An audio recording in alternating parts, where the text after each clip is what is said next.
Hello, dear children. It is said, where there is a will, there is a way. In these difficult times, we will make sure that the teaching learning process doesn't stop. And in this series, I am here to teach you the second chapter of the book, The First Flight. Name of the chapter, Nelson Mandela, A Long Walk to Freedom. I am sure, children, you must have heard the name before, Nelson Mandela. He is popularly known as the South African Mahatma Gandhi, which also tells us that he was a great lover of the teachings and life of Mahatma Gandhi. In this chapter, he talks about his struggle to get the freedom for his country from the system of apartheid. What is apartheid? Apartheid is a system of racial discrimination on the basis of color of skin. South Africa has suffered a lot because of this racial discrimination, and Nelson Mandela is one instrumental person who got his country free from this racial discrimination. Now we come to the chapter. The chapter opens up when Nelson Mandela talks about the celebrations that were going on as the South African country got democracy established for the first time. He tells about the international leaders, those who all have gathered there. The celebration took place in the beautiful sandstone amphitheater in Pretoria, which was the seat of white supremacy. But today, it is going to witness one of the biggest and harshest struggle that any country in the world has ever fought. The celebration of that struggle, the amphitheater is going to witness. In this celebration, Nelson Mandela was accompanied by his daughter Zenani. Let me also inform you that Nelson Mandela has been imprisoned for 30 long years, but he never lost hope. He kept struggle going on, and today here he is celebrating the freedom of his country. He was, as I told you, he was accompanied by his daughter Zenani, and the celebration began. The first person was sworn in as the second deputy chief minister, Mr. De Klerk. Followed him was Thabo Mbeki. He was sworn in as the first vice president, deputy president. And at the end, the president of the country, the man himself, Nelson Mandela, was sworn in. The meaning of sworn in was they took the oath. They took the oath of dignity towards their country. After that, Nelson Mandela talks about his speech, the great speech that he delivered that day. In his speech, he thanked the international community for coming and witnessing this great event. It was not merely a celebration, and these people, the international leaders, those who all have come from different countries, it's not just that they have given their attendance to this celebration. It also signifies that these people, the international community, is in agreement with Nelson Mandela. They support the apartheid system that has been stopped. They are against this apartheid system, and so here they all are. Later on in the celebration, the aerial celebration, the planes, the aeroplanes, the helicopters, the jet impalas, they all were flying in the sky. And then jet impala in the smoke trail made the national flag of South Africa, and the celebration began.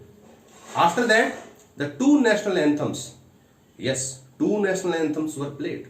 The first national anthem was visioned by the white people, I Africa, and the second national anthem was visioned by the colored people of South Africa.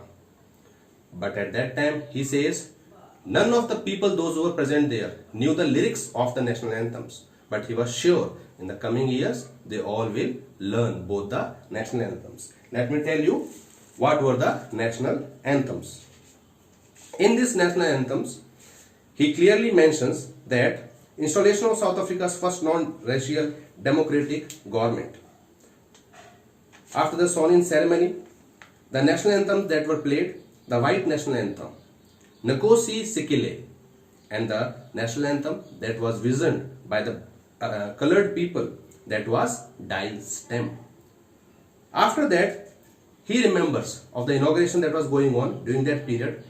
He goes to the second part of the story. Now we go to the second part of the story. After the celebration, Nelson Mandela very clearly remembers, even before his birth, the Anglo-Boer War that took place in South Africa. Anglo-Boer, Anglo means the British, Boer means the South Africans. That war went on. After a period of time, all these people, they gathered together, the whites, and they came together to create the harshest ever system of apartheid in the world that South Africa has faced. In this, he clearly remembers various stages of growth as a human being, as a liberator, as a person who struggles. He remembers initially it was not freedom. It was not freedom for his country. It was freedom as a child. He was free to go anywhere, in the fields, in the rivers.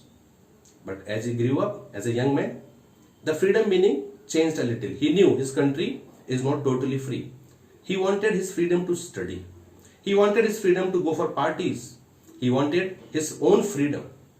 And after little more time, he wanted a freedom to make a family, to live happily, to make an earning for himself. But after that, when he became an adult, he understood it is not the freedom of self, but it is the freedom of the community. And that time, he joined the South African National Congress, and that demanded a lot of sacrifice. Nelson Mandela also mentioned about twin obligation that each human being has to follow. The first obligation is for the parents, children, brother, sister, basically for the family.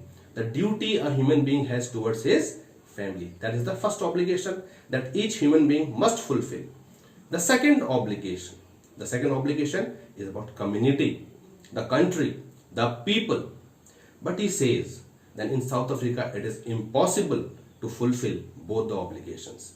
If you go for the family obligation, you will certainly be deprived of the society obligation. If you go for the society obligation, you will definitely be deprived of the family obligation. And therefore, he joined the South African National Congress. And from there, a law-abiding, a law-fearing person became a criminal in the eyes of the white people. But he never lost hope. He kept on his struggle. We see that this celebration, the day had come about through the unimaginable sacrifices. He mentions, he simply says, it's not that I am alone who got this freedom. Before me, there's a line of thousands and hundreds of people, those who have sacrificed their life. He names some greats of South Africa's struggle. For example, he names about the South African patriots like Walter Sisulu, Oliver Tambo, Chief Luthils, Yusuf Daddos, Brahman Fishers, and many more. He remembers all of them, and he feels a little sad that these people are not alive to see the light of the day when South Africa is free. South Africa has got freedom from the harshest system of apartheid. Going on further, he says, my country is rich in minerals. My country is rich in natural beauty. But the biggest treasure that my country has, or for that matter, any country has, the biggest treasure is the people. The wealth of any country is the people of that country. It is from these comrades in the struggle that I learned the meaning of courage. Here are some very beautiful lines that I want to highlight. Please pay attention to these lines that I want to read for you. He says, I was simply the sum of all those African patriots who had gone before me. That long and noble line ended and now began again with me. I was pained that I was not able to thank them and that they were not able to see what their sacrifices had wrought. He clearly says that all the people, it is an combined effort of all the people, those who sacrificed their life. And similarly, there are other lines. I suggest you, please go for a detailed reading of this chapter to understand all these beautiful lines. Further, the twin obligation that I said, the most important part of the chapter. And in this, there are some more lines. When he joined the South African National Congress for the freedom, he says that if I gain freedom for myself and even for my country, then also the freedom is not complete freedom. Then what is the freedom? He says the oppressor is as present as the one who is being oppressed. How is that possible? He says the oppressor is being present because of hatred. He is a prisoner of hatred. I must relieve him as well. I must liberate the oppressor to gain complete freedom. Nobody should be a prisoner of hatred. My freedom will be complete on the day when I liberate all these people. That means the people of white supremacy. Then my freedom will be total freedom. So these great ideas are being delivered by none other than Nelson Mandela. So I want to just highlight most important points in this chapter as a revision of the chapter. Please pay attention here. The first thing is celebration. It took place in the amphitheater that was once the seat of white supremacy. The people, the officers, those who are saluting him today, the army, navy and defense forces people, they were the same people, those who jailed him. The system changed. The Anglo-Boer War, before the birth of Nelson Mandela. When he talks about the twin obligation, about family and about society and country. Then he talks about the freedom of oppressor is as important as the freedom of the one who is being oppressed. On this note, I suggest you please go for a detailed reading of the chapter and the textual question answers for a better understanding. I'll see you again in the next class. Till then, thank you very much.